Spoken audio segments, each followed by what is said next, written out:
به این 6 مدل آدم اصلا اعتماد نکن. مخصوصا شماره آخر رو حواست بهش باشه. 1.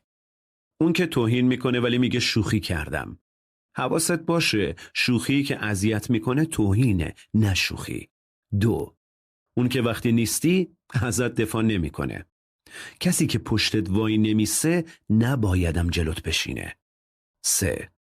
اون که برای هر چیز کوچیکی سرزنشت میکنه. ببین اینا دنبال حل مشکل نیستن.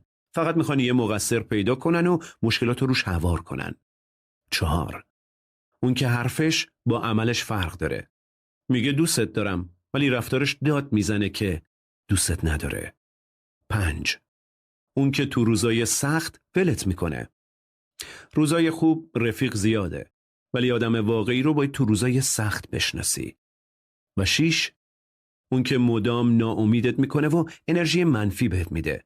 اینا آروم آروم ذهنتو مسموم میکنن و روحتو میخورن.